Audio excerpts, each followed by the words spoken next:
Hey everybody, welcome back. Today I've got a recipe here on some fried chicken. Um, Everybody likes fried chicken, especially me. But this recipe was inspired by a chicken that I had while I was on a trip to Taiwan. I found it at a street market. I believe they called it was like the angel fried chicken, I believe is what it was called. But it's a very crispy, very spicy, very tasty chicken. And so I came home and been working on it, and I think I finally got it down to where it fits my dietary requirements, as I do use a keto diet. So I got to be careful on how many carbs and the flour and crunchiness that I put in there. So this one is keto friendly.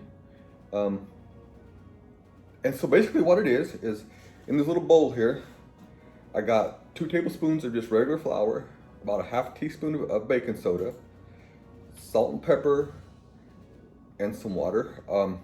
And I just mix up until you get a nice slurry, the batter. Let me get a spoon here. So when you pick up the batter, and it's not super thick, but it is thin and it coats the chicken. And so what I did is I just took a regular chicken breast, because I didn't have chicken thighs, or else I would have used the thighs. And I just sliced that chicken breast in half, and I pounded it down, and then I took a fork and I poked holes in it, and then I soaked that chicken breast in a mixture of cooking wine, Shaoxing cooking wine, a little bit of soy sauce, water, and about a teaspoon of salt, just to give this chicken breast some juiciness and flavor, because they're pretty dry. And then I took it out and I patted it dry and let it air dry for a few minutes just to get it nice and dry. And then I put it in this little batter here. As you can see, it sticks to there pretty good. And in my wok here, I just got some oil heating up. This is a deep fried.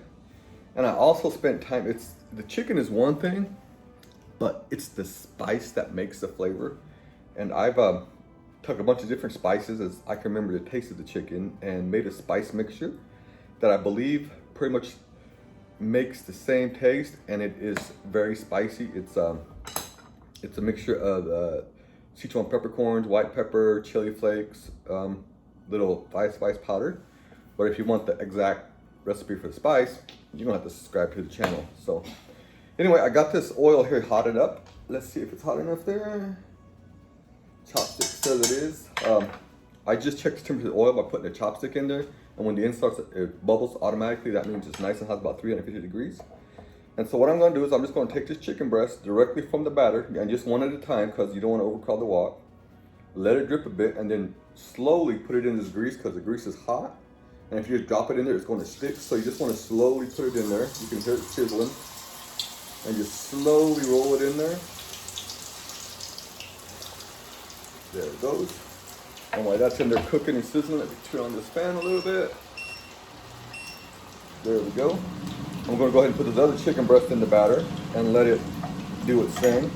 And I mentioned I put baking soda in the batter. And you're probably wondering, why would he put baking soda in the batter? Well, baking soda will help it get that extra crispy crunchiness in the flour. It's like when you make a crunchy cookie, you put baking soda in the batter. Well, that's to help it get crunchy. And since I'm not rolling this with any kind of like sweet potato starch or any other things afterwards, I'm going to use that to make it crunchy. Let me get this here quick check. There we go. So that's fine up there. And so yeah, I just got a plate here with the paper towel. It's best to have a rack on there, but my racks are, well, we're talking about that right now. So I just got a paper towel that I'm going to put this chicken in when it's done. And then I'm going to, and while the chicken is hot, it's still got a little oil on there, I'm going to take and give it a good dusting of this here spice. Let me go ahead and put this over here. There we go. Yeah, so like I said, this is a keto version of it, a ketogenic version, so it's not going to be all battered and crunchy like a general sea fried chicken is. But like I said, if you're not worried about the carbs and you're not doing a keto, you can make the batter a little bit thicker and then roll it into some whatever you want, whether it's potato starch or cornflakes or whatever, to make it crunchy. And then you just set it to the side on the rack and let it sit there and stick to the chicken. That way it don't come off when you put it in there. Looking good. So you can see now that it's making a nice crispy layer on there. Not a super thick one, like I said, but it is going to work, I think. And these are chicken breasts, so the longer you cook them, the drier they're going to get, and that's why you use a nice fat chicken thigh. It's got more flavor and dark meat, but chicken breast is what I had, so you just don't want to cook it any longer than you have to, just enough to get the chicken done. You can use a thermometer if you want to check the inside temperature, about 165, 170 for chicken to get done. But I just pretty much go by the color of it, and when it gets really brown, it's pretty much done. And you can poke it, just poke the chicken. You don't want it too hard, but you want it to get a little bit bouncy. But if you're not used to that, I would suggest definitely have a thermometer to make sure that you're getting it done. Because you don't want to overcook chicken breast. It's just, the dogs don't even like it. But for the chicken thigh, the dark meat, if you overcook a little bit, that's okay, because it's got fat, so it's not going to get super dry and just horrible. So the chicken breast, 5 minutes, so the oil's nice and hot, 5 minutes, 10 minutes. Give that a toss over here. You just always want it to be sizzling and popping, because if not, it's just going to soak up a cake of grease and oil. Flip it over a couple of times. Probably cook it evenly through there. And also when you take it out, it's hot. So when you put it on the thing and drain, the heat's going to continue cooking on the inside. So if it's not quite all the way there, when you take it out, it will get to the point where it needs to be.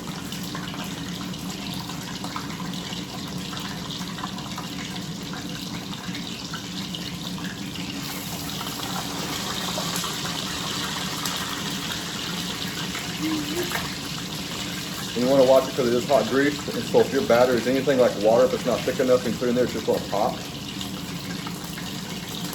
They had a popcorn chicken there when we was in Taiwan. They served popcorn, and then they also deep fried some basil and they put in there with it, but I ain't got basil today, so I'm just saying popcorn chicken.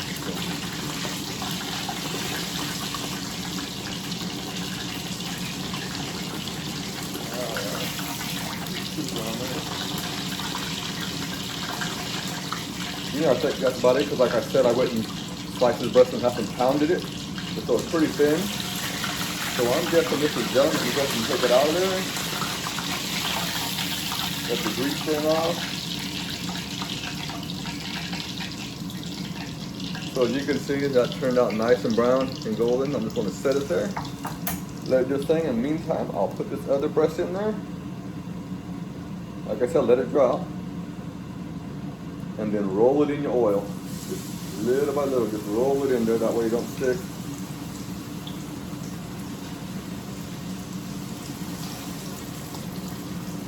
There we go. Now it's cooking up. In the meantime, I'll take this and get it out of the way.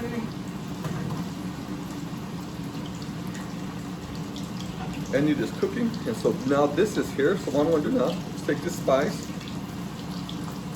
and just give it a, this is really spicy, so I'm just gonna give it a good dusting, and it's gonna soak into that chicken with the oil on there.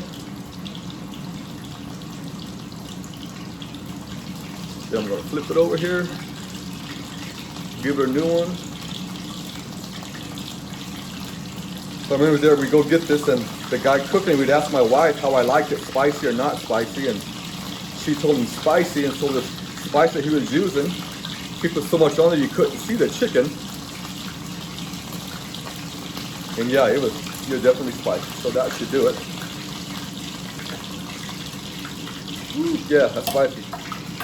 So yeah, we went to Taiwan with the team, and all the guys that was with us, they love this chicken, and I got a buddy that keeps asking me to give him a recipe for it, but like I said, Tom, you gotta subscribe to the channel if you want it.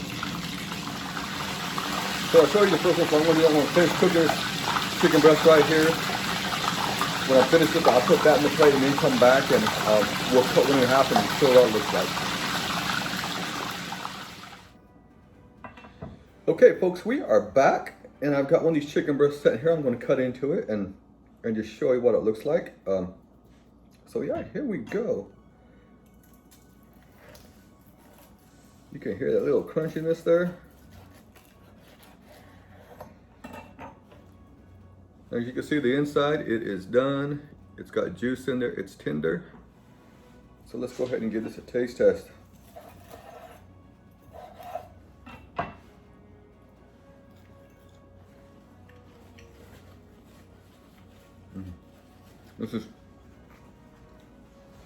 This is really, really good. It's very tender. It's juicy. Even chicken breast. The spice, the batter, it gave it a really good flavor. It's not quite the exact taste that you will get from the chicken in Taiwan, and it's not as crunchy because, like I said, it is a keto-friendly version of it. But yeah, it is really good. If you don't like this, well, you can unsubscribe from the channel, I guess. No, but yeah, it's really good chicken. Very spicy, very juicy, very flavorful. So that's it, folks. This is my version of the angel chicken that you get in the Taiwan street markets. Very good. You can serve it with anything you want, mashed potatoes, whatever you want to serve with it. And hopefully you like the recipe. Like I said, the spice, subscribe, and I'll give you the recipe for it and the mixture of it. Until then, until I go ahead and decide what I'm going to do next on another video, I'm probably going to be doing something more Western style. My first couple of videos being all on Asian style food, so I will be doing some more on a Western style or European style, maybe some French or who knows. So until next time, I am Willis, and thank you for watching.